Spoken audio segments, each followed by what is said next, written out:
Welcome back once again to the Pitlane Pals Formula One podcast. We are coming to you live from Germany, both of us for the first time. Obviously, I can reach into his camera right now. I can touch you. Yeah. Crazy. For those of you who are listening audio wise, we're currently face to face rather than over a video chat, which is the first time in the history of the podcast. Yep. It's been a good long week and a half, I think, or so since I've landed in Germany. But we're finally getting around to recording an episode, a little summer break recap, a little Hungary recap. Yep. But yeah, I guess we can just get right into it. I can talk a little bit, I guess, also. Just I guess how this kind of transpired, but. Yeah, I think you should explain a bit why you're here, and especially where you're coming from, because it's not something we talk about a lot. Yeah. So I'm from New York. So it's about a 7-hour flight ish. Mine happened to be a little shorter, fortunately, but yeah, around a 7-hour flight to get over here across the pond, to Germany. And it's been a great week and a half. I've been exploring all over the country, and it's been a great trip so far, but, I've been looking forward to being able to sit down and talk some Formula One. Do apologize for the lack of episodes regarding Hungary, busy time, busy travels. But this can kind of explain the lack of that for a little bit. But yeah. We did forget to recap Hungary. So we just didn't have the time, honestly. We didn't have the time to recap because it was a really difficult time for both of us, because I was like in the middle of exam season, and you were then coming over from New York. Yep. And before that you were working a lot. So it was just very, very difficult to time it. So we do apologize. We just couldn't quite make it work, but we have some things to talk about regarding that race because we didn't get around to it. So talk about some big talking points. The big talking point of the weekend was Lando Norris won the Hungarian Grand Prix by really a superior strategy call, which I think is interesting. Obviously, Lando did typical Lando things on the first lap and had a terrible start. Ended up P5 at the end of the first lap behind Fernando Alonso, George Russell, Leclerc, and Piastri, and made his way up the field with the only driver, I think, the only driver in the front to do the one stop. Which was very uncommon. And the big talk of the day was really that, did Piastri get screwed over? And I know we both have kind of discussed this a little bit beforehand, but no. They both individually had the call. Yeah. I think the one stop really, really just came down to, okay, can we make this actually work? Like, is this something that we can actively consider? And it came down to the driver feeling of, okay, are these tires going to last? This was a call where they asked multiple times, do you think this works? Do you think this works? And Lando was in the position where he could experiment with it. They already they botched the start. He lost for positions. So the one stop was one thing he kind of had going for him, and he had to try it, because that way he would maybe, which he then did, end up in the front. And for Piastri, who had a far superior race to Norris, taking that sort of chance, now looking back, would have been the right decision, no question. But he hadn't lost as much.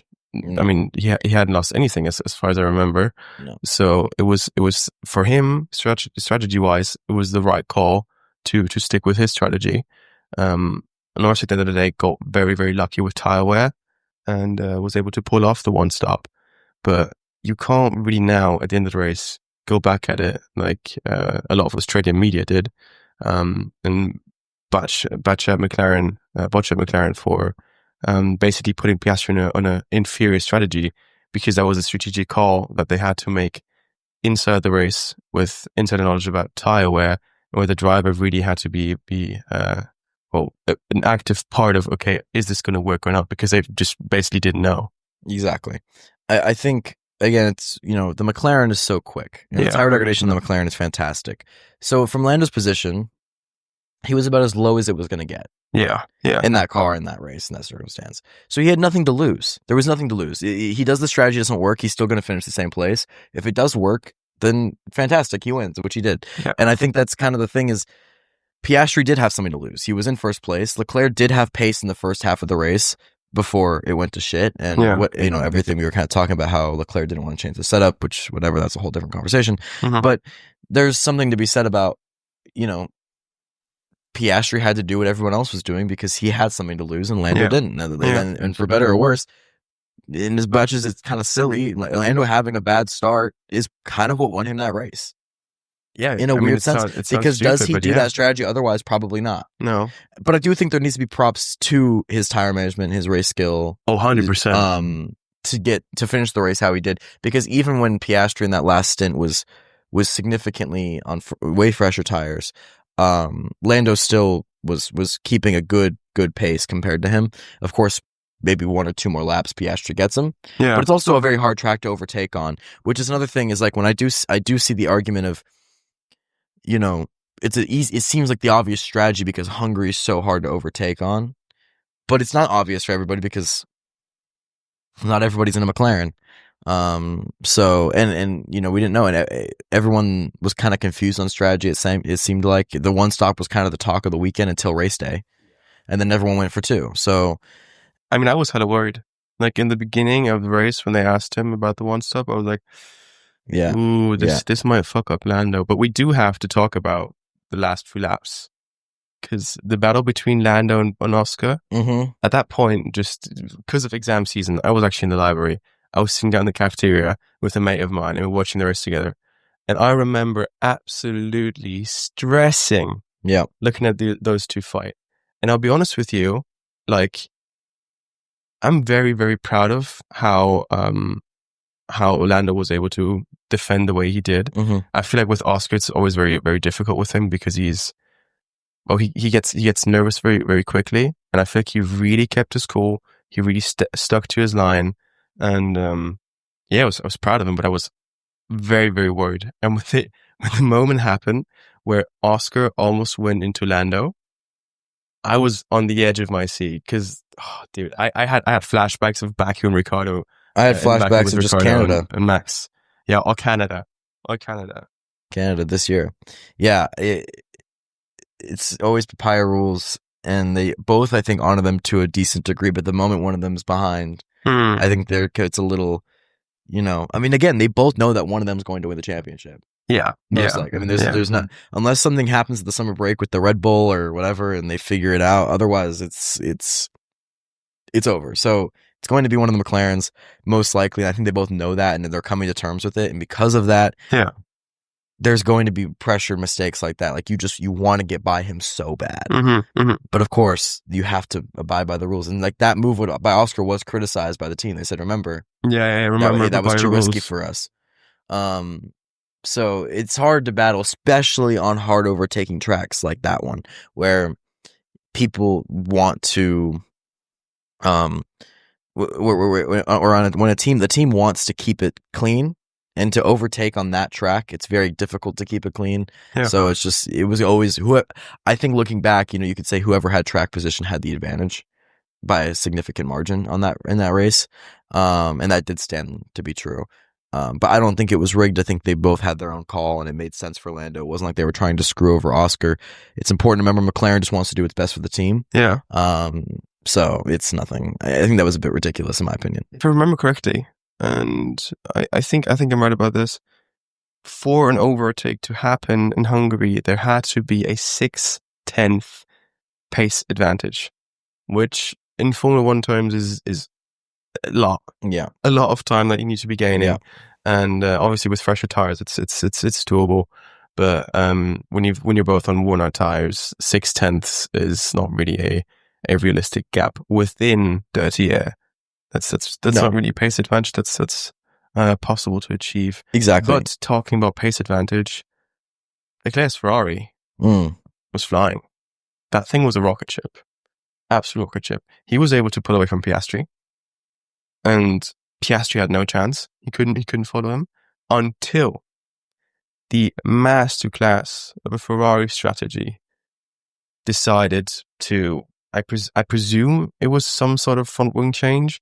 I presume they changed the front wing, the downforce at the front, because that's one of these things they can change within a pit stop. Because he lost all the pace. He lost all the pace, And he was, I mean, obviously he was really, really mad about it. He was furious with his team. He always is. He always is. But those are one of those moments where, I mean, in his rant, he was like, tell me about these things when you do them, because I can take care of those problems in a different way. Mm-hmm. Now, if that's changing the balance of the car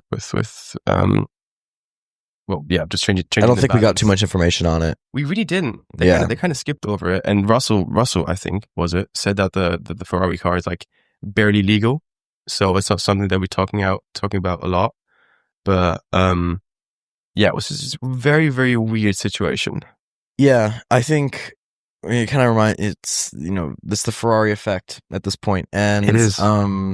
We've seen Hamilton have a rough first start of the year as well, and that's getting very hard to watch. It's like it's hard. It's like, what's a good way to describe it? It's like a gore scene in a movie. Like you want to look away, but you can't. But you can't, because it's what you're supposed to be watching.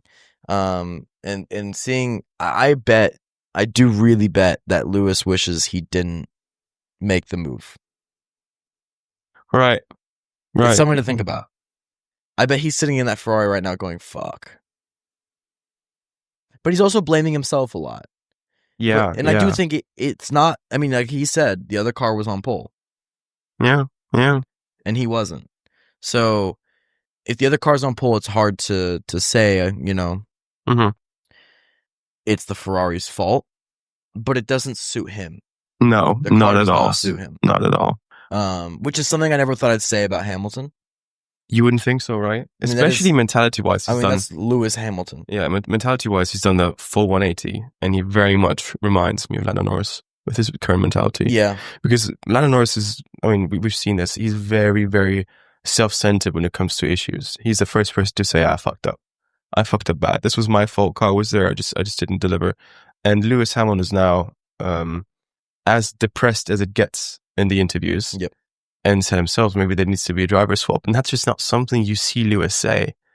I mean, that's like, he's done a personal 180 turn, pretty much. I mean, Lewis for the end, he's always been that guy he's always been years. That guy. He's the face of the sport still, arguably. Yeah. Even when Max is obviously the best driver, Lewis is probably the biggest public figure in Formula One still. And I mean, he was that guy. Like, think about the podium celebrations of him signing the camera or hitting the baseball bat swing. Those are things that it's just like, damn, like this is the same guy. I think I talked about it last time. It just reminds me a lot of Cars 3. McQueen is fading. It reminds me of Let Down by Radiohead. That's a sad outlook on that. It does. Yeah, but it is unfortunate. I don't know. I don't know if there's a solution. And I know there's been some rumors if Hamilton even keeps going after a certain point. I mean, the Ferrari depression is hitting. I think he has to try next year's car. Yeah. I mean, it's 100% still his passion. He's not like Kimi in his last years, I'd say. Mm-hmm. He's still got the fire in him. It's just how much of that fire can Ferrari extinguish with classical Ferrari moves. True. We'll have to see. Yeah, that's true. Another thing to talk about really quick, in that race, George Russell, again, just another good performance from him. Just goes under the radar, but consistently George Russell across the board has had a fantastic year.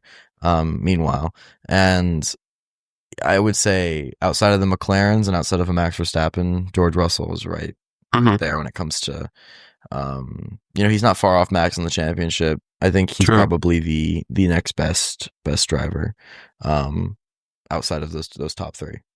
Well, driver rankings. Yeah. Interesting topic. Yeah. We might get into that a little later. Whole driver ranking. I might have an iPad here right now with the whole list. What a transition, man. Jesus. Yeah, mate. Yeah. Well, I guess we can get into it then. Yeah. What are we at? I don't even know. I was gonna see how if we talked about Hungary long enough, but since it's summer break, we figured we'd give midway season reviews for the drivers. So, kind of our personal take on every driver Taking consideration the car that they drive, this isn't based on the championship. It's based on how well we think the driver's done given the circumstances. Obviously, it's going to like kind of depict the championship a little bit, but you'll be having driver rating differences just based on performance. So I guess we can start. We're going to start from the bottom of the Constructors' Championship with Alpine's 2 drivers, Pierre Gasly and Franco Colapinto. Yeah. For Pierre Gasly, I've given him an 8 on the year. Okay. I think he hasn't scored as many points as he'd probably like to, but I do think there's something to be said about that Alpine is a shitbox, and consistently he's had weekends where you're just like, damn, he's really getting something out of that car, and he's done a fantastic job given the machinery that he's in. So, yeah, I really think that Pierre Gasly just needs a good car, and he's been kind of screwed ever since the Red Bull days to not get that, and Alpine's not going to give it to him. So I hope he finds some himself in a good seat one day. But it's not Alpine this year, that's for sure. But, I mean, I can only agree with you. I've given him a 7.5. Okay. I think exactly the same thing. He's been held back a lot by that car. Yeah. I mean, it's bad. It's really bad. But also compared to his teammate, Gasly just continues to shine. And every teammate. I really do hope he gets a better car one day. Because Gasly's just one of those maybe one day drivers, you know? It's one of those drivers that I'd like to see in good machinery, you know? And I haven't had the privilege to do so yet. Yeah. The other one, however, the other Alpine driver, Franco Colapinto, I've given him a 3.5. I gave him a 3. He is the worst driver on the grid currently. And it's bad because Franco came in with a really good reputation. Just his performance at Williams was breathtaking. He did a mega job. He was able to follow Albon pretty quickly. He scored some points and he was doing really, really well. But now in Alpine, he seems to just not be able to deal with that and handle that car really well. So it's been really sad to see him underperform as much as he has been. Yeah, and if we were to sub in Jack Doohan, same thing. So that Alpine could be very bad, but there's Franco Colapinto's consistently at the back or DNFing. So there's just a threshold, and he's actually he's significantly lower for me than every other driver this year. I think every other driver has some redeeming aspects to their season, even if they're struggling. Franco Colapinto is just. I also feel like from a perspective of he had to perform given the mid-season switch, and he hasn't made that switch seem worth it. He hasn't made that switch logical. There's nothing that I'm not looking at Franco Colapinto going, I see why they got rid of Doohan. I'm looking at him going, they really should have given Doohan more time. Because that car clearly sucks, and Franco Colapinto was not going to go in there and save the day. Yeah, I mean, he came in as he'll 100% perform. He basically did. I mean, they took Doohan out because they thought Colapinto would be the safest bet. And he's not. And the thing was, Doohan was crashing the car, but so is Colapinto now too. So they're not really saving in that department either. And we all know Flavio Briatore is probably not too happy with the situation over there. But they did say that Franco Colapinto's seat is saved till 2026, till the end of the year. Poor Doohan. So it is unfortunate. I don't know if you've ever seen some of the comments that Jack Doohan's father's made.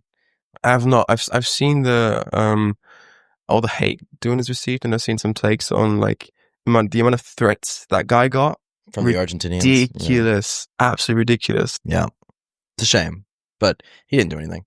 But yeah, if you want to start Haas, we can. I think we should start with Behrman. Now Behrman he's shown his worth. I'd say he's had his few races where he's delivered pretty well. Absolutely. He's one of those drivers we know, okay, he's gonna stick around for a while. Absolutely. Now, has he been performing like Kimi Antonelli at the beginning of the season? Obviously in a Haas, so he can't really. But in terms of within a Haas and a rookie season, I think he's been okay. He's been dropping off here and there. You can definitely see that he's been very inconsistent. So for now, I gave him a 6. Fair enough. I have also given him a 6. Huh? Yeah, I gave him the same rating. I think interlinked. One might say. I think he's a rookie. Yeah. So I'm not judging him harshly here, but ultimately, he's being outperformed by his teammate by almost 20 points. in a team that doesn't have a ton of points, of course. Yeah. And yeah, he just hasn't really given us any reason to, say he's doing bad necessarily. But he definitely has had moments where it's just like, come on, True. He's been a little, he's hurting, he's making mistakes. He's making mistakes, and that's a fixable problem. Yeah. He has the pace, though. He makes the mistake, and he'll usually make up for it. He'll have a decent race. He has, I think, the most overtakes on track this year. He's been very impressive. He's been very impressive in his racecraft. He has the pace, but he just keeps putting himself in peculiar situations that make it more difficult, or making his life more difficult in qualifying or racing, whatever it may be.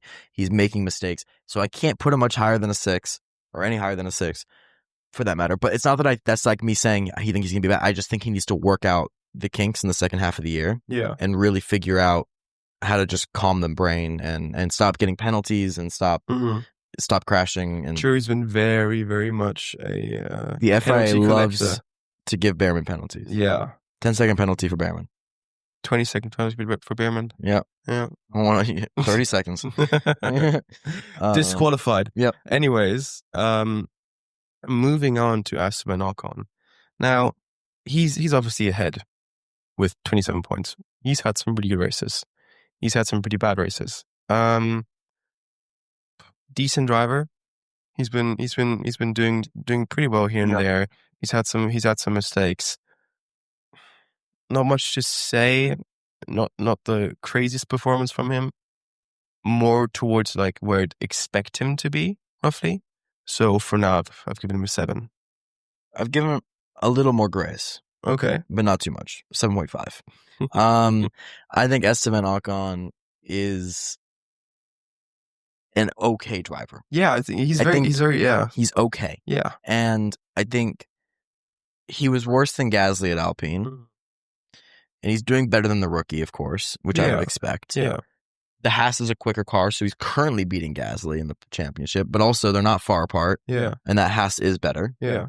So I would say in general, he's having a decent year. I can't put him quite where Gasly was at an 8, but he's a 7.5. He's having a decent year. He's had great performances. He's also had a lot of great recovery drives, starting from further back and then scoring points at the end. But he doesn't do anything that wows me still. And I think there's, I think as we see the season go on, I think Behrman, if he can get his feet on the ground, will give Ocon a run for his money. I don't think Ocon's some like untouchable being right now as a teammate. Like, I think Ocon just has the experience, and he's just an okay driver. He's a good driver to have on your team. Yeah. He's fine. And as we talked about before, we don't really like Ocon because he's just an okay driver, but he has the ego of like a Max Verstappen. I feel like this he's calmed down a little bit. So far, he's definitely calmed down. But he has no teammate that he hates. He can't hate on Gasly anymore because it's not his teammate, and he can't hate on anybody because or Fernando Alonso. Right now, he's been pretty good with Behrman. I think I'd say he's matured a lot. Yeah, in terms of his teammate, but with the wrong person, he definitely gets fired up very quickly. Yeah, for sure. Moving on to the Racing Bulls, we have some very interesting ones here, actually. First, we have Liam Lawson. Liam Lawson, I've given a 6.7. Okay. I think him and Tsunoda, which I'll get into later, are very similar in my eyes, in which they both have done okay when they were given the right machinery that they were comfortable in. Right. Both struggled significantly at Red Bull at this point in the season. And the only thing is that when Lawson got back into the Racing Bulls, I get his mentality was jarred, but he has recovered recently. Yeah. But still in the beginning, it was rough. And he's also still been consistently getting beaten by Isaac Hadjar. True. And that is a bit shocking. Because he has more experience. Not tons, but he has more. Hadjar's had a fantastic year, which will be next, but he has just slightly, I feel like, underperformed even when returning to Racing Bulls. He's been picking it up again lately, and I'm happy for him. I think his confidence is coming back. Yeah. But it is hard to give him any higher than that, given the stretch he had when he got back after Red Bull, and also just how he's struggling compared to his teammate. Yeah. I've actually given him a 6.5, a bit lower than you, but definitely the same region. Yeah, he came in like kind of like a dog with a broken sloping paw. Mm-hmm.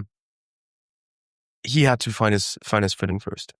Like at the start, it was very rough, and he definitely wasn't performing. But now he's gotten back at it again. He's had some point scoring weekends. He's been relatively consistent in qualifying as well. And it's really good to see. I mean, he's now only 2 points behind his teammate. Yeah. So he's getting there. He's getting there. I will say also, I was expecting him to outperform Hajar. Now, I was also not expecting Hajar to perform as well as he has been performing, because Hajar's been flying. He's just never had a bad weekend, really. Like he's consistently every weekend. I feel like I see him right where he exceeding it. Actually, he's like not even right where he should be, above where he should be. Yeah. So he's been, comparing him to Hajar has been very, very rough, but he's found his footing. I'm very excited to see where he's going to be in the next half of the season. How he's going to be performing next to him. But 6.5 so far. Yeah. Moving on to Isaac Hajar, big talk of the hour. I have Isaac Hajar at an 8. I think. Me too, actually. Damn, we're pretty like on the same page right now. Yeah, but he's quite the 8. Yeah, he's quite like the definition of an 8 in my eyes is Isaac Hajar. To a T. Yeah, he's consistently. I feel like a 7 is you're scoring 1 point maybe a weekend, or you're fighting 10-11, but he's consistently right now at like a 6 to 8 range in every race. So, he's scoring good points every weekend for Racing Bulls, and for his sake, I hope he can keep performing without getting promoted. Because if he gets promoted, his career's ruined. Yes, I hope he does not get promoted. I think he's even said himself he doesn't want the seat. He better not take it. Yeah, I mean, if you now decide to take that seat with the obvious evidence of Tsunoda getting cooked. Yep. Don't do it. And Tsunoda was a great driver before. I mean, he still is a great driver, but like just in terms of being able to perform with machinery, Tsunoda was not the kind of person who wouldn't be able to perform when the machinery is more difficult to drive. Now, Red Bull is another level. So just don't do it. Just don't touch it. Don't touch it. Don't burn yourself. Yeah. But yeah, I think we both kind of talked about Hajar. He's consistently outperformed. I think an 8 is a perfect rating. I think he's just had a spectacular rookie season and probably been the most impressive rookie this year. Yeah. I agree. Now, moving forward to Kick Sauber. What an interesting team. Very interesting team. And I think we should start with Bortoleto. Yes, me as well. Now, I have given Bortoleto a 7. Okay. 0.5. Oh, okay. Just got edged. Purely because at the beginning he was struggling, but now he's found his footing in terms of he's been doing really, really, really well. Yeah. In that and Kick Sauber.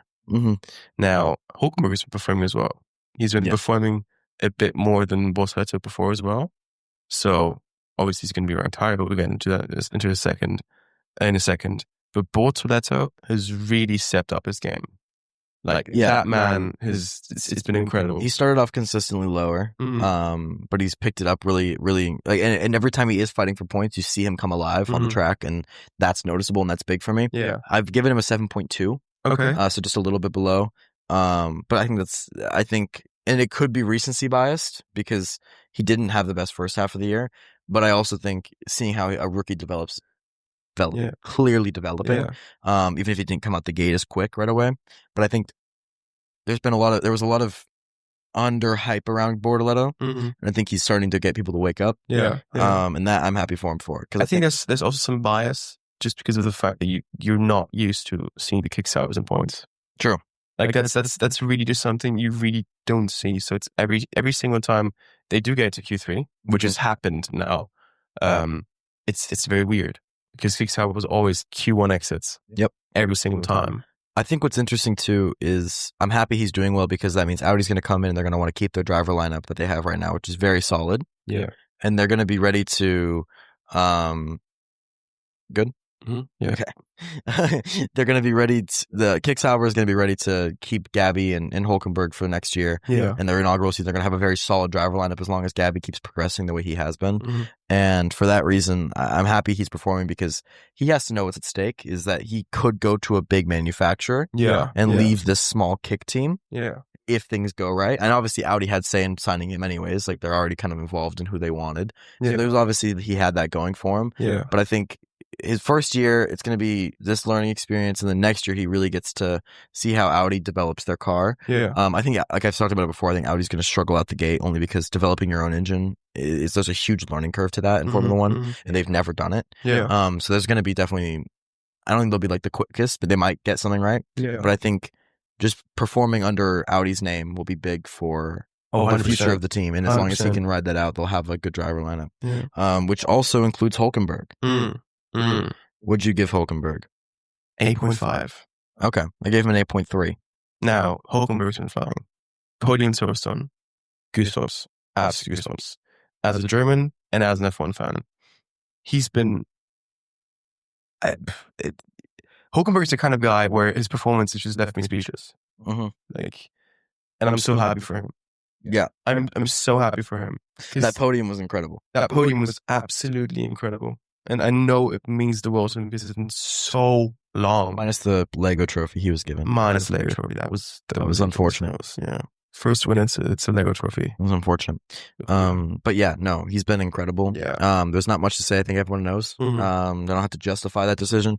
I think given the car and the machinery that he's in, he's had his off weekends. It is still a Sauber at the end of the day. And you don't bat an eye when he finishes low because of that. But you also do, it makes you go, oh, he scored points every time he does. And to finish on the podium, that definitely gives him a big boost to just drive as composed as he did in that heat of that moment. Yeah. For him was impressive. Yeah. But yeah, his experience just showed this year. He's just really been bringing that car across the finish line. And again, I've talked about it before, but I'm happy that they're on this trajectory. I hope it means something good for Audi next year when when Kick is finally getting something going. Obviously it'll be new regulations, so whatever, but yeah, we'll see. But yeah, Hulkenberg, Gabby, I like the lineup over there. I'm a big fan of that team right now. And they also have a very cute relationship. Yeah, it's adorable. Yeah. Absolutely adorable. Yeah. This next one's interesting. Because this is the home of our least favorite boy. Oh. I'm gonna start with the one I do like. Right. Fernando Alonso from Aston Martin. I've given him an 8.1. It's so funny. I've given him 8. Jesus. We're very close together with the rating. Here's my thinking with Alonso. Right. Alonso should have more points.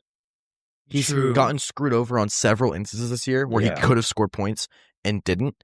And despite that, the DNFs and everything else, he's managed to bring the car home and still score a decent amount of points for Aston to put them right behind the Williams. And of course, they are tied with Stroll, but I'll describe what I think was Stroll in a second. But I think the Alonso thing, if you were to just look at the standings and go, Alonso and Stroll, they should have the same rating, right? But there's more to that story. Yeah. And Alonso should have scored more points. He's been screwed over time and time again this year with strategy, and he should have scored more points and has still managed to do so despite the unfortunate circumstances of everything. So for that, I give him an 8.1. Yeah. I give him an 8. So it's I agree fully with everything you said. Not really much more to add. Yeah. It's just, it comes down to the amount of times he could have scored points. And he said he didn't. Has been very unlucky with it. But and it really hasn't been, it's not been driver fault. It's been team strategy or car fuck ups. Yeah. But that's just, he's been in the position way more than Stroll has been. I just heard a beautiful car in this. I don't know what that was. And that's so fucking funny because that was a bus. No. That was a bus. No. That was a bus. The hell was that? That was a bus. Damn, it sounded like a beautiful car. So sorry if the microphone picked it up. Well, she sounded like a motorcycle. That's funny. That's funny. It sounded like a motorcycle. No, those buses here are really loud. Like, what the fuck? And that's electric, actually. What the fuck? It's okay. Okay. It's okay. Anywho. That's funny. The other one. I know neither of us are going to give him a high rating. We don't like Lance Stroll. But I actually have given him props where it's due. A 6.9. This is ridiculous. He's got 7.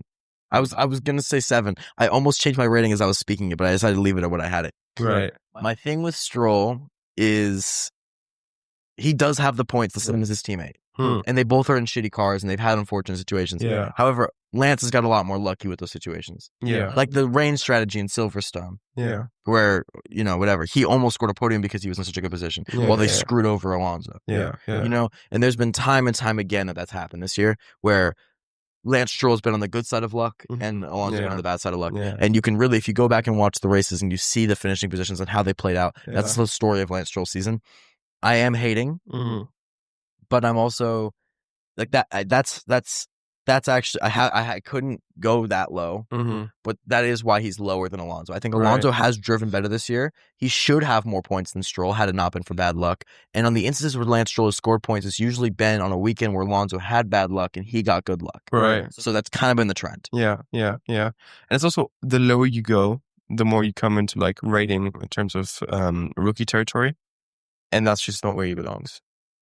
We do slander Stroll a lot because he's got like, I mean, we've talked about this. He's got his weird moments. He's got moments where you think, what the fuck's going on? And then he's got his sad moments. I've said it before. Especially in the wet. Yep. But yeah, he's just, compared to Alonso, he's always been drowning a little bit. And he's got to set up for him. I've said it before and I'll say it again. I don't know what Stroll does because he's just kind of on the track. It's like it's kind of, he's like a product of wherever he should be. Not the Stroll slander again. If the strategy is good, he's good. If the strategy is bad, he's bad. If the car, he's just kind of always just like on the track and does exactly what you would think should happen given the circumstances. But like he doesn't ever save the day. Yeah, he's never driving exponentially well. He just kind of is a product of his environment. Yeah. And he's just, I don't know what he does. Yeah. He's just kind of in the car, like a mindless, just somebody just like, it's like an AI. You put standard F1 driver, it's Stroll. It's kind of like Ocon as well. Yeah, I was going to say, very, very comparable to Ocon. Yeah. Although I would say Ocon's a little better. Yeah. Williams. Yes. Oof. Now, difficult team. Very difficult team. Two very good drivers, but two very much different performances around this season. Now, I'm going to start with Sainz. Okay, I was going to start with the other one. Yeah, Sainz is going to be more interesting. So let's start with Albon, actually. Albon has been doing really good. He's been on it. You can tell Williams is just Albon territory. What's your rating? 8.2. Oh, okay. I rate Albon very highly. I rate him higher. Higher? That's crazy. Yeah. He's got his moments. He's got the typical Albon moments of being absolutely pissed off at every minor inconvenience. Yep. And he'll always do that when he's doing well. Exactly. Like he could be on the podium and he'd be like, "Guys, what the fuck are we doing?" Like he's just upset. Yeah, he's upset every time. But apart from that, he's been doing really well. He's been racking up the points. 54 points, P8 in the standings. Very good performance so far from Albon. So 8.2 for me. Albon for me is an 8.7. 8.7. Yep. And I kept looking. Did you give out 10s? No. Oh my god! You dude, at the top you must have like 0.1 differences. They're tight, but there's a gap between him. He's the highest that's not in the main four.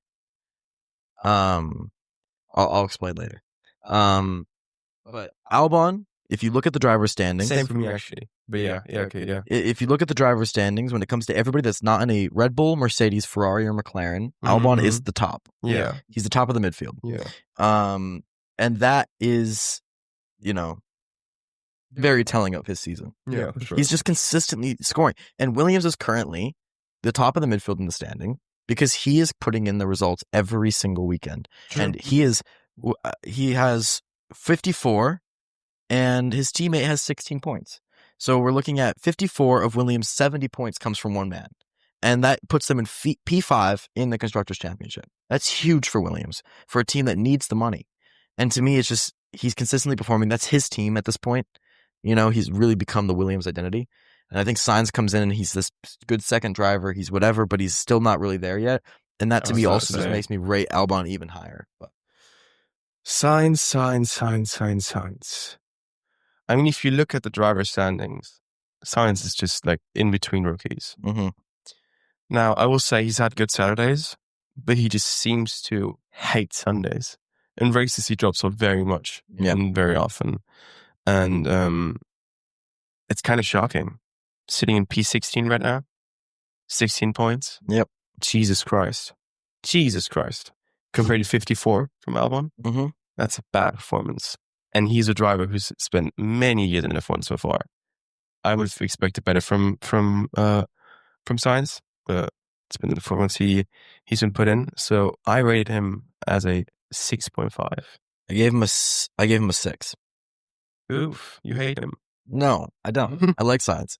I just think we know what Sainz is capable of. This has been a bad year for Sainz. Yeah, it's been a bad year for Sainz. Yeah. And I think, yes, it's a new team, it's a new environment, but this is just, I mean, when especially when Albon is pulling out the results he is, it doesn't look good on Sainz. No, and it's, again, there is a lot at stake for Williams right now. They need the money. They need this constructors finish well. They're paying him a ton of money to do so as well. Yeah. And that's just one of those things that's just like, you know, it's a lot of circumstance. I don't think he's been like abysmal, but again, he's 16 points. 16 like Williams, that is pretty quick. Yeah. And maybe it is just Albon. But even if, you know, I can't, when you have 16, your teammate has 54 points, I can't give you anything more than a 6. Yeah, I agree. The next team, the Red Bulls.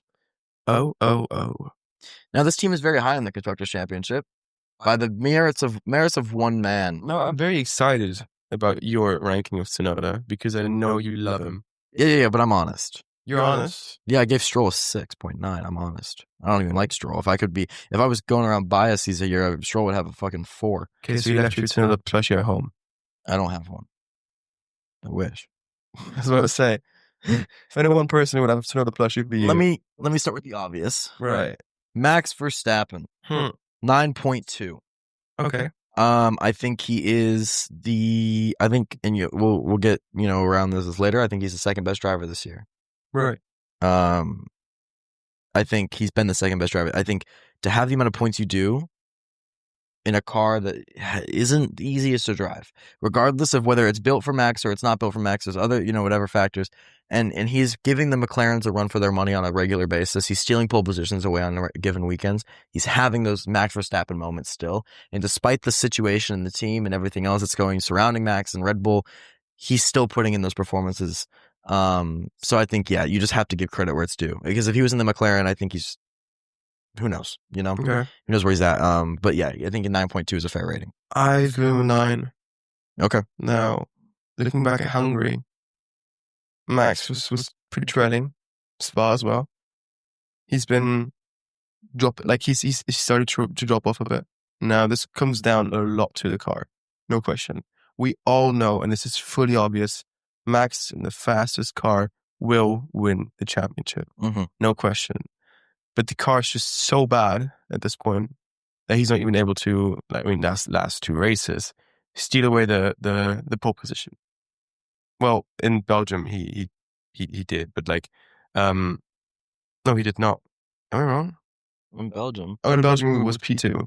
He did not get the pole position. He split the McLaren. So yeah. My bad. But just in, what was it for?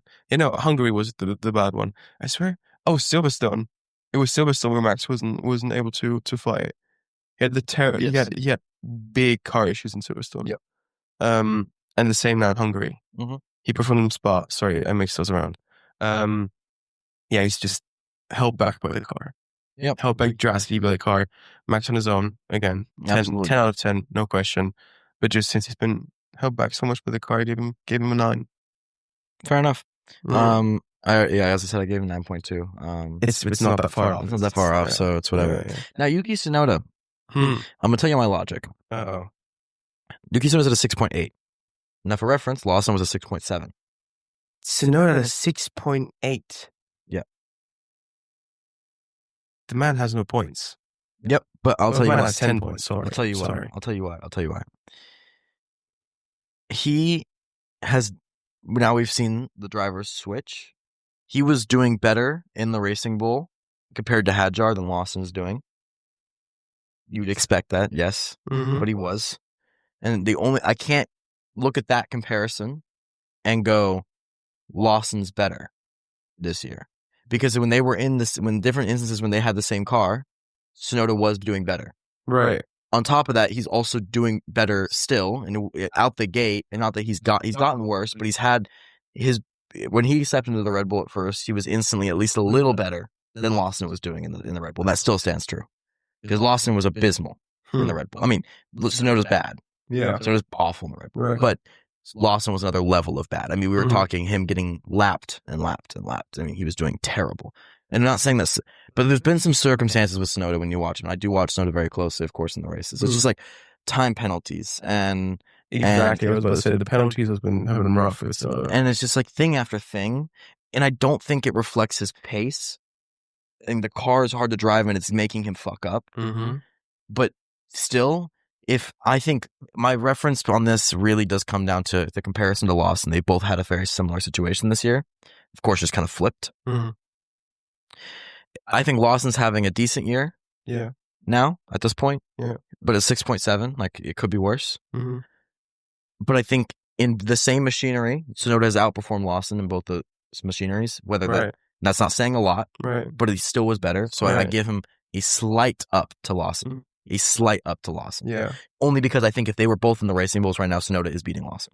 So with Tsunoda, I very much focus on just this half of the season. Not taken out of, put into the same cars, just the performance he's currently shown in the Red Bull, not like compared to Lawson before or any other driver before, just his current performance so far. And I get your point, but he is P18. Yeah. Between Gabby Let's and all of them. Absolutely. In a Red Bull. So that's also why I also have him. I actually have him technically placed in between those two drivers also, rating-wise. He's been outperformed by Kick Sauber, a struggling Williams of Carter Sainz. Tsunoda has been in F1 for a while now. He's only 2 points in front of Behemoth in the Haas. Yes, but all of this again comes back to, I think, after time and time again, we've just seen that the Red Bull is the problem. Yes, but I think he's so far down that I can only give him a pretty rough rating because I've done the same with Sainz. I mean, but it's not the Williams with Sainz though. It's no. But like Sainz is also within rookie territory in terms of rating, and Yuki being that far down in a team which is in the top 4,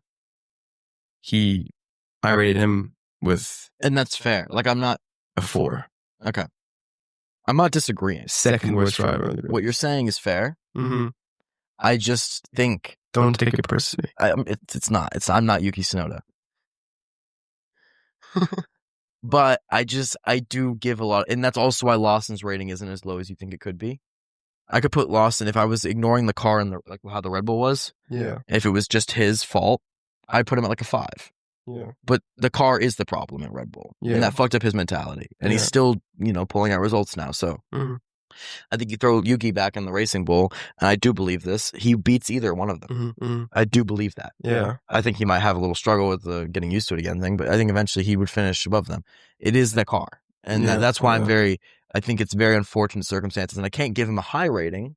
Yeah. But I think he still did prove to me he's a better driver than Lawson this year in the same machinery at different times. I mean, in terms of driver talent rating, this whole our whole list would be very different. True, that's true. So just taking the season into consideration, that's why he finished as far down there as he did. It's fair. Now Mercedes, and also George Russell. Yeah, that's what I was going to do.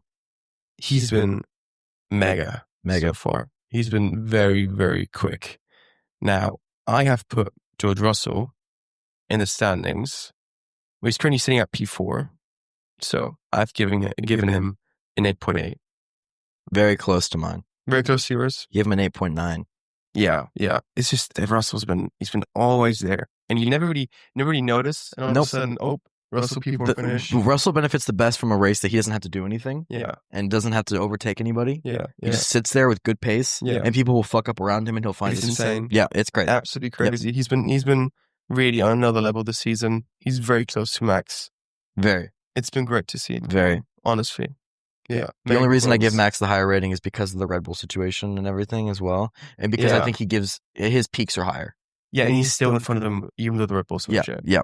So that's just the edge Max has over Russell. Agreed. So yeah, I gave him an 8.9. You gave him an 8.8. Now, this one's interesting. Kimi. Yeah, this is interesting. And Kimi started very strong, very very strong, but he's dropped off a lot these last few races. Yes, he's hard drop off, very very hard drop off.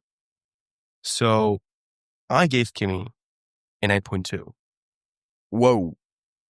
I think now the beginning of Kimi Antonelli's season was stellar. Absolutely.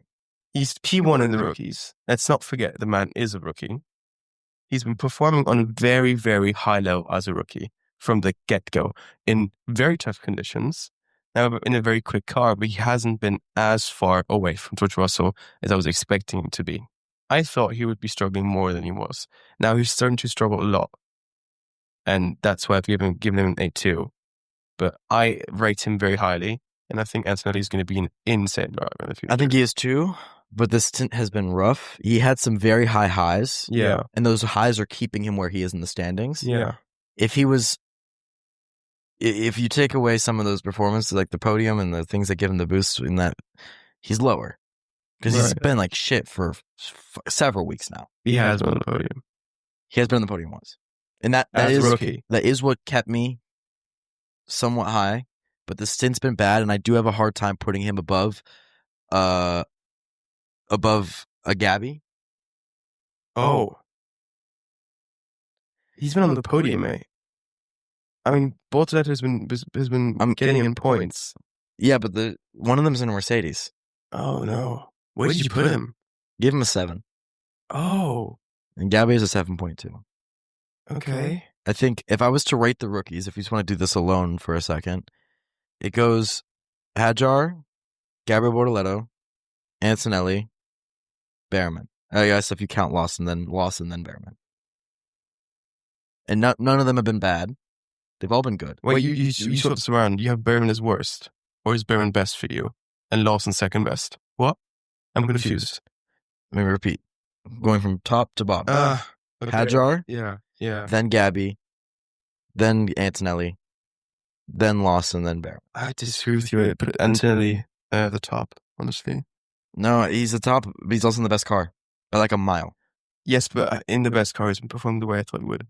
He's trading all the other best car drivers. If he was having consistent point finishes, and you take away the podium and the super high finishes, and you just had consistent point finishes, right?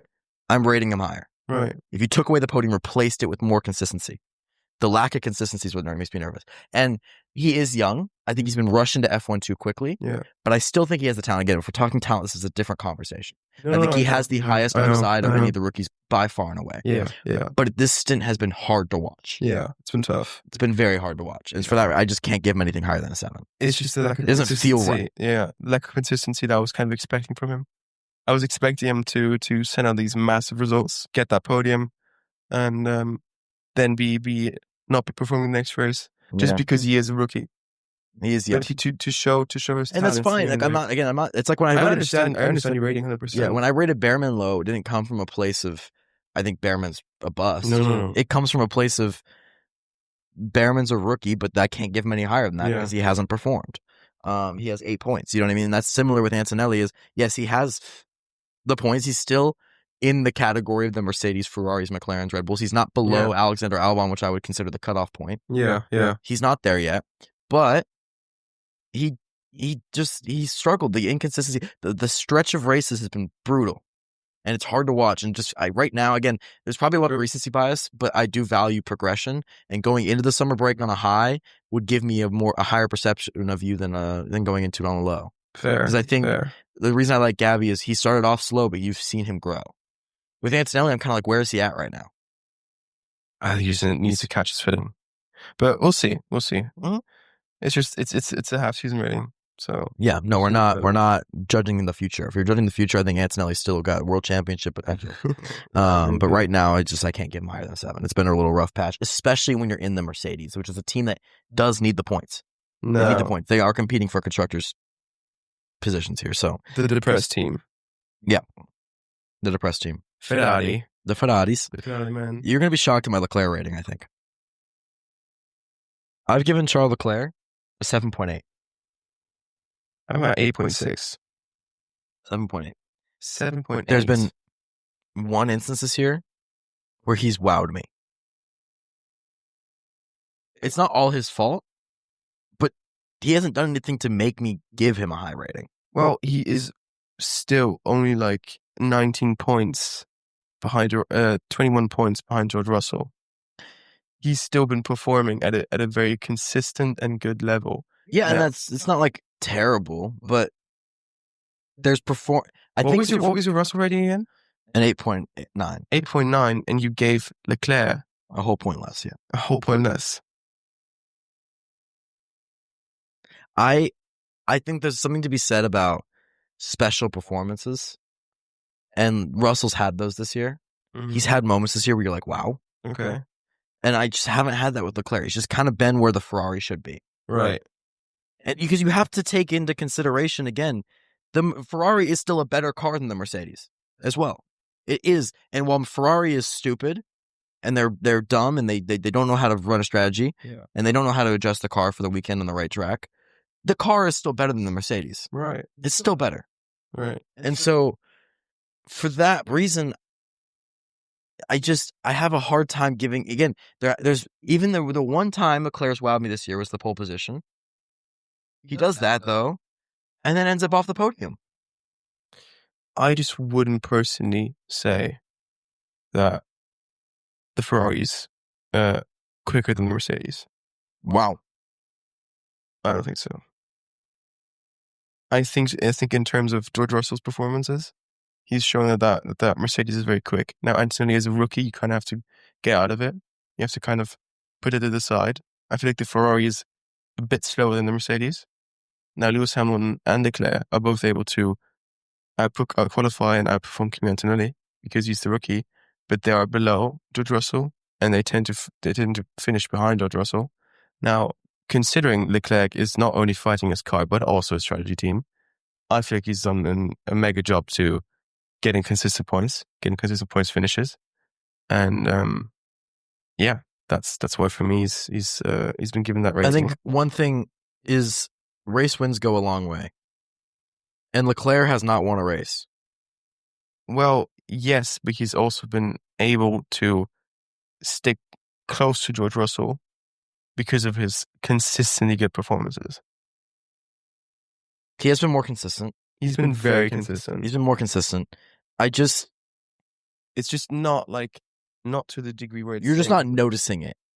I'm not noticing it. Like, no, I mean, I'm not noticing it. Oh, yeah. Like, I'm just not notice it. He's not standing out to me. Yeah, because Russell has these random finishes where he's on the podium. Now, okay, I'm gonna boost Leclerc. King. I'm gonna boost Leclerc up to an 8.1. Okay. Hold on. An 8.2. I'll put him above Alonso. Yeah, he's just I'll put him at an 8.2. For when this is cut in shorts, this is the rating I'm giving. But I'll boost it up to an 8.2. Oh, I gotta look around for his rating in the short. Yep. Yep. You're gonna have me strolling through the timeline. Where the fuck did he correct it? I know he corrected it. Where was it? I still stand by everything I said, though. No, I get that. I think there's, again, I'm looking at the race finishes as we're talking right now, and he has more podiums than I thought he did. Yeah. But again, he hasn't won a race this year. And I'm not saying that he should, but Russell has. Considering what happened in Hungary. Yeah. It's just he gets fucked up a lot by Ferrari. George Russell, I think the thing is when Russell is in that conversation, he's on the podium, he's giving the McLarens more trouble than Ferrari is. Yeah. And I think Russell's peak is just better. Yeah. Right now, this year. He's just been a better driver at his best. Yeah. But Leclerc has been more consistent across the board. Now. The most interesting one. I'm very interested in your ratings here. This one's harsh, but it's needed. 6.3 for Hamilton. Oh God. Okay. Oh God. Whoops. I forgot about Hamilton's. I thought we were already at McLaren. Oh no. Hamilton's a 6.3. 6.3. I mean, he has had a brutal year. Jesus Christ, he's still P6 though. Okay, I mean, yes, he's 50 points behind Leclerc, but he's still. I'm not looking. You have to understand, Hulkenberg finishing in P9 in the Kick Sauber is a better year than Hamilton in P6 in a Ferrari. What was your Sainz rating again? 6. And you give you 0.3, even though Hamilton's at 109 points and Sainz has got 60. The points don't matter to me. The points matter in comparison to where you should be. And we're looking at Hamilton 50 points off Leclerc almost. 49. No. 42. Okay. He's 42 points behind his teammate. Okay. That, to me, the position he's in, the performances he's had, have been on his own will. Because you have to remember, like, this isn't. I'm not rating for the championship. I don't like. I'm not saying that because Ocon has more points than Fernando Alonso, he's had a better year than Fernando Alonso. No, he hasn't. No, and to me, Fernando Alonso has had a better year than Lewis Hamilton, just based on results. It's at least for. But he's in a my Ferrari. rating. Yeah, but he's because we're also talking about P6. Yeah, but that's the lowest where he should be. Yeah, but that's still like within Ferrari, like sort of territory, because he is in a Ferrari. He's 41 points, 42 points off his teammate. I know, but I'm just saying. With that, what did you give him? I give him 8.3. What? Yeah. Yeah, you see, we have a very different. I think I don't value points that much. I value points in context. I think points do need to put into consideration, just because they very much like reflect the average performance. Now, I will say 100% Lewis Hamilton has been struggling, no question. Because it's also, for me with him, it's not about race finishes. Yeah. There's several weekends where he's just fucked up in qualifying. Yeah. Like, he's on his own will fucked up, made mistakes. But then he'll just perform in the races. Like what he pulled off in Spa was mega. Absolutely. Yeah. Absolutely. But he shouldn't be in that position anyways.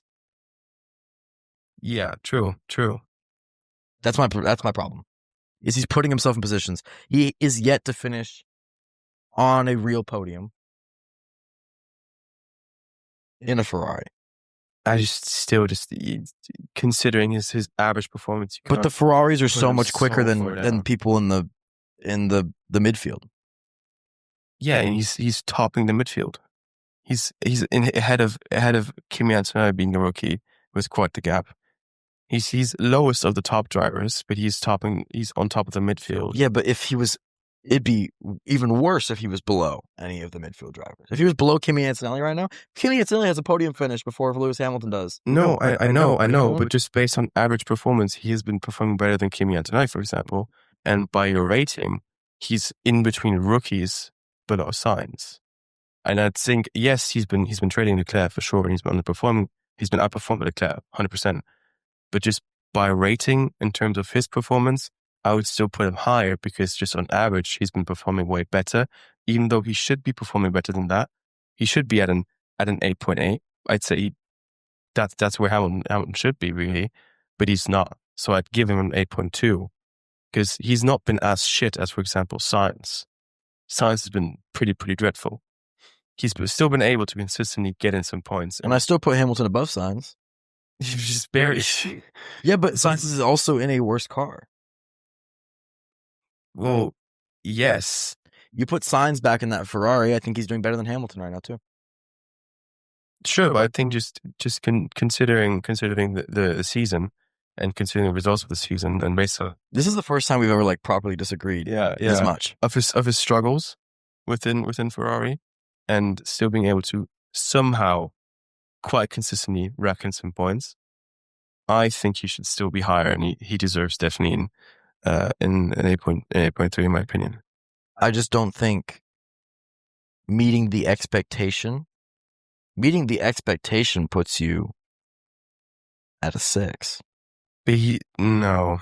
You know what I mean? Like He's not even meeting the expectation, though. He's below that. The expectation is set by Leclerc. Yeah. And he's miles. He has not got a podium. I know. Outside of the sprint race. I know. And that doesn't count. Well, no. I know. So it's just like, I have a hard, I guess, like, to me, this is Lewis Hamilton in a Ferrari. This is one of the biggest contracts. Yeah. This is the biggest contract in the history of Formula One, most likely. And he's abysmal. He's abysmal, but he is still within best of the rest of the top split. He's not abysmal to where he's finishing in like a P7, P6 area most weekends, seconds off of everybody else above him. What did you rate Tsunoda again? 6.8. You gave Tsunoda 6.8, and you gave Hamilton a 6. I also gave Lawson a 6.7. Okay, you gave Hamilton a 6.3. Yeah. You gave Tsunoda 6.8. Yeah. And I like Hamilton. Max Verstappen's in P3, setting the expectation. Tsunoda's got 12 points. I mean, it's a good argument. I see what you're saying, but it's also just by what you're but I putting your drivers to be. You're heavily underperforming Hamilton. Heavily. Next to Tsunoda. Because Tsunoda's been abysmal. He's been the abysmal you're trying to say. Yes. But Hamilton has not been that abysmal. He's behind Leclerc. He's within the top split in a top car. Tsunoda isn't. Tsunoda is in between rookies at the lower end of the field. You can't put Hamilton below Tsunoda, even though Hamilton is in P6 in the driver's standing. He's over 100 points, 109 points. If I could change anything, I would change my Hamilton rating. I would put Hamilton maybe at a 6.5 if I was to go back and redo it. But I'd put Lawson and Tsunoda at 6.1 and 6.2, respectively. Okay, I just disagree. Just because on average he's been getting into the points. He's at 109 points. On average, being in the points is that's you should be. Tsunoda isn't. And but that's the car. We've talked about that though. The car is abysmal. Well, this Red Bull's not a good car. Max Verstappen's a good driver. That's a different conversation. He's overperforming the expectation, but the expectation would still be on average, point finish in that car. We've seen how many drivers try that Red Bull now? No, I know. You know? I know. What I'm saying is, though, the expectation is very much set by the teammate. Now, the difference between Max Verstappen and Yuki Tsunoda is so great that the expectation has to be somewhere within that middle, which would be roughly around the points. Now, Tsunoda has been at the back of the pack. Lewis Hamilton has been very much close to Ferrari. Now, obviously, the expectation is like not as big of a difference as Tsunoda and Max Verstappen. I'm just saying, in terms of training your teammate, Lewis Hamilton has been way closer to Leclerc than Tsunoda has been to Verstappen. Putting the car performance into that middle, I think you would see Tsunoda way further away from what the average expectation of that car is. Yeah, but there's more context than that. Well, in my rating, we're going up. The Ferrari isn't. The Ferrari is not a super difficult. It's not this abysmal car that we've seen driver after driver after driver try and struggle. We just saw Carlos Sainz in the Ferrari last year do very well compared to Leclerc. Yeah. We've seen Sergio Perez struggle exponentially compared to Max. We saw Liam Lawson struggle exponentially, and now we're seeing Tsunoda struggle exponentially. That's not a driver problem. That's a car problem. Yeah. In Ferrari, it's a driver problem. Right. Not a car problem. Right. There's a team problem. Yeah. But the car is still good. Yeah. And he's fucking it up. That's the difference. The Tsunoda problem isn't from him. It's from the car. I just think in terms of fucking it up, we're in very, very different areas. Yeah, I think that's also just part of the discussion, though. It's I rate things very much based on context. Yeah. And when I've seen, again, that's why Liam Lawson's been boosted up as well. It's not just because I like Tsunoda. Yeah. I also have Lawson above Hamilton. I think given the context of the situation, Hamilton needs to do better. He's at fault. There's nobody else to blame but him. And sure, the strategy and everything you can kind of give, but honestly, most of the strategy they haven't really fucked up his strategies very much. It's really been Leclerc. Yeah. And Leclerc's still outperforming him. Yeah. So, yes, people say it's the Ferrari thing, but also it's just that it's a Hamilton thing. I agree with you. It's just, I disagree with the fact that I just don't think the championship points matter as much when he should be doing better. Yeah, I think if you count in the expectation, you have to count in the average point finish, and that's just where I think we differentiate, because I think on average that's where Lewis Hamilton gets the point boost to where I think your opinions would be more favorable when people listen to this. I think people will agree with you more. Yeah, I'm just very harsh on like how I perceive the context of the driver situation. Yeah, when I cut the shorts, I'll make sure to like get some extra counts and just be like, oh, what a terrible thing. Yeah. How will you drive to survive fan? Okay. The McLarens. The McLarens. We gotta wrap this up, huh? Okay. We're over an hour. Jesus. We just sat on that one topic for so long. Oh, okay. Lando Norris. I've given him a 9. 9.5. Really? Yeah. Wow. Yeah. I have him worse than Verstappen. And here, the reason I say that is because as much as same thing again, exactly the same thing, exact thing with Hamilton. Yeah. Expectation versus result. Yeah, I give him a 9.5.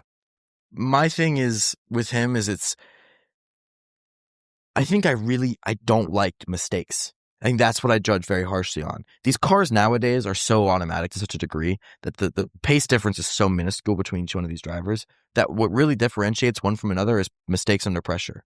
And while I think Lando has had a fantastic year, you can't put him low because he is second in the championship. Yeah. And he is catching up to his teammate. He's doing a good job. He's close to Piastri. Yeah.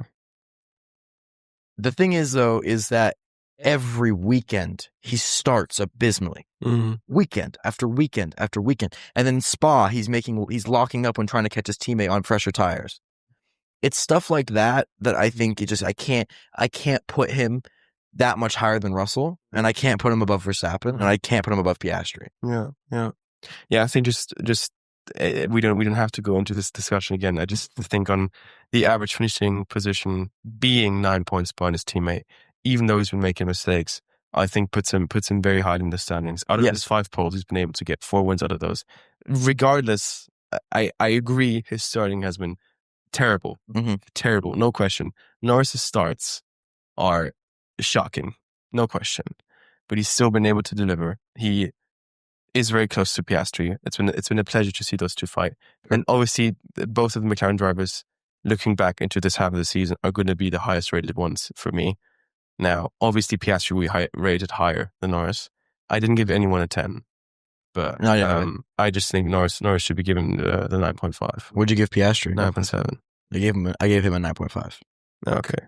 It's just I think Piastri if Piastri was doing what he was in the first half of the season, as the last few weekends, since the catch up of, I think Norris has been catching up. If it's been that same thing, he could have been at a 10. Yeah, but he's kind of fallen off. Yeah, and now he's starting to do what Lando was doing. Okay, he's starting to make some of those mistakes. And he's starting to have the pressure, I think, get to him a little bit. Yeah, and so that's why I think Verstappen splits them also, because I think he's just smashed Verstappen. Like he hasn't folded under pressure like those two both tend to do.